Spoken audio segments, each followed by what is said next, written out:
शिवपाल ने योगी आदित्यनाथ को बताया संविधान विरोधी। सदन में अखिलेश और शिवपाल ने योगी सरकार को घेरा। शिवपाल के तेवरों से बैकफुट पर आई योगी सरकार।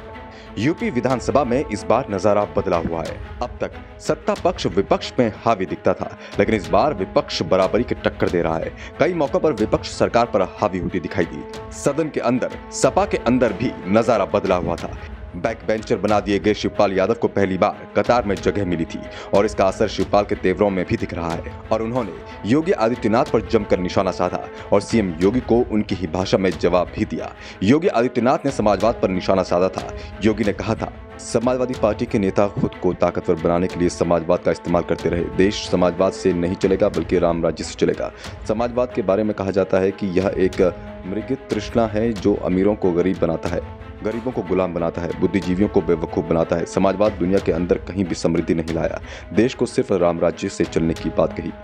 योगी के बयान पर शिवपाल ने जवाब देते हुए उन्हें संविधान विरोधी ही बता दिया। शिवपाल ने कहा, जो लोग कहते हैं कि समाजवाद की जरूरत नहीं है वो संविधान विरोधी हैं। संविधान की प्रस्तावना में समाजवाद का उल्लेख है।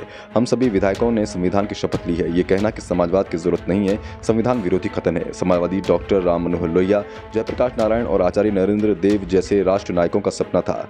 अटल बिहारी वाजपेयी ने बीजेपी को समाजवाद अपनाने की लिखित सलाह दी थी। अखिलेश यादव ने भी योगी को घेरते हुए कहा, राम राज्य का प्रस्थान बिंदु समाजवाद ही होता है। समाजवाद पर तो शिवपाल ने योगी आदित्यनाथ को जमकर घेरा ही, साथ ही सपा सरकार के कामकाज को लेकर भी योगी सरकार पर निशाना साधा। शिवपाल ने गोमती रिवर फ्रंट की जांच के मामले में भी योगी सरकार पर तंज कसते हुए कहा कि सपा सरकार ने इसका 95% काम पूरा कर लिया था। इस परियोजना की निगरानी के लिए 25 अफसरों की कमेटी थी। उस कमेटी के सदस्य अफसर आज भी सरकार के साथ काम कर रहे हैं। सरकार चाहती तो सच्चाई उनसे भी मालूम कर सकती थी।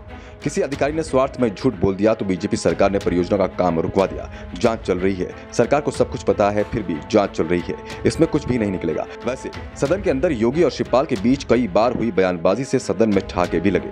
दरअसल योगी पूरे सत्र में शिवपाल के सहारे अखिलेश यादव को घेरने में जुटे रहे। सत्ता पक्ष की ओर से कहा जाता रहा कि शिवपाल यादव को उनकी पार्टी में सम्मान नहीं मिल रहा है।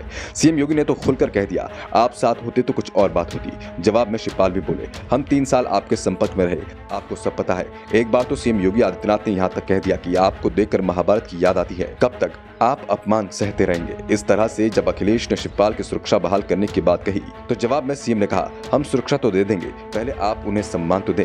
दरअसल सभा को छोड़ने के बाद कई बार शिवपाल के बीजेपी में जाने की चर्चाएं चली थी। विधानसभा चुनाव से पहले तो यहां तक दावे किए गए थे कि शिवपाल यादव की पार्टी प्रगतिशील समाजवादी पार्टी का बीजेपी से गठबंधन हो सकता है, लेकिन चुनावों से कुछ समय पहले ही अखिलेश यादव ने शिवपाल के साथ अपने रिश्तों को सुधार लिया। शिवपाल यादव भी समाजवादी पार्टी के टिकट पर चुनाव लड़े और जीते, लेकिन चाचा भतीजे के रिश्ते में गर्माहट मैनपुरी लोकसभा उपचुनाव से आई, जब डिंपल यादव को जितवाने में शिवपाल ने अपनी पूरी ताकत लगा दी और अखिलेश ने इसका इनाम भी शिवपाल यादव को दिया।